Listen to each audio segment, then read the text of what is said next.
Poland की राजधानी Warsaw के बाहर काम्पिनोस नेशनल पार्क के किनारे पर बना ये घर सर्कल वुड हाउस कहलाता है। अपने आसपास फैले चीड़ के पेड़ों में घुला मिला सा नजर आने वाला ये घर असल में पेड़ के एक लट्ठे के आकार का है।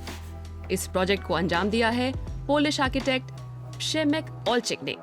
इसे बनाने में करीब 2 साल का वक्त और 13 लाख यूरो की लागत आई।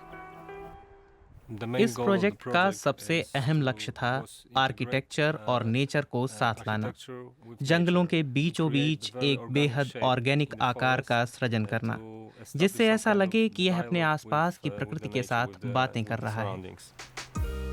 सर्कल वुड हाउस के आंगन में उनकी ये सोच मूर्त रूप में दिखाई देती है। यहाँ अब भी 5 पेड़ खड़े हैं। उनमें से ये एक तो घर की डिजाइन का अभिन्न हिस्सा है। हमने एक खास गोलाकार जगह बनाई केवल इस एक पेड़ के लिए, ताकि हमें इसे काटना ना पड़े। यही मुख्य बात थी कि जितने हो सकें उतने पेड़ बचा लिए जाएं। रीइंफोर्स्ड कंक्रीट से बनी इस 400 वर्ग मीटर की इमारत के बाहर पश्चिमी अफ्रीका से लाई गई एक खास लकड़ी ओकूमे लगाई गई है। अंदर बनी ये खूबसूरत सीढ़ी बरबसी देखने वालों का ध्यान खींचती है। बहुत सारी जगहों पर कांच का इस्तेमाल भी इस घर को खास बनाता है। हमने बहुत सारी खिड़कियां बनाई हैं, क्योंकि हम जितना हो सके अंदर और बाहर को जोड़े रखना चाहते थे। यह उसका सबसे आसान तरीका है कि प्रकृति को अंदर ले आया जाए। इसके लिए हम बाहर से पत्थर और पेड़ अंदर ले आए। इससे यहाँ रहने वाले को ऐसा लगता है कि वह जंगल में ही रहता है। आर्किटेक्ट ओल्चिक को पूरी आजादी थी कि वे यहाँ जैसे चाहें वैसे एक 8 कमरों वाला 2 मंजिला घर डिजाइन करें। घर के मालिक अपनी पहचान जाहिर नहीं करना चाहते, लेकिन उनकी केवल एक मांग थी कि घर ऐसा हो जो जंगल में रहने का आभास कराए।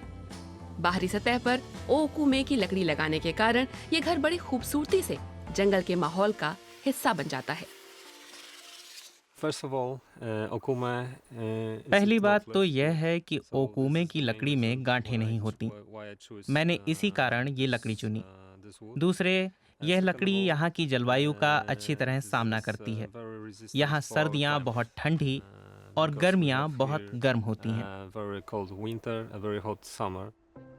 करीब 400 वर्ग किलोमीटर में फैले काम्पिनोस नेशनल पार्क में 1300 से भी ज्यादा पौधों की किस्में पाई जाती हैं।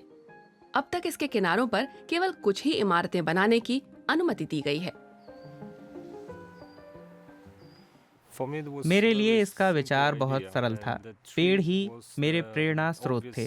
मैंने यह घर धीरे धीरे इन्हें कम करते हुए बनाया। पेड़ के मुख्य तने का केंद्र इस इमारत का एट्रियम बना। इस तरह एक एक करके डिजाइन किया। ऐसा लगता है कि आर्किटेक्ट ने ट्री हाउस की आधुनिक परिकल्पना रची है। प्रकृति के बेहद करीब, फिर भी आज के वक्त की इमारत।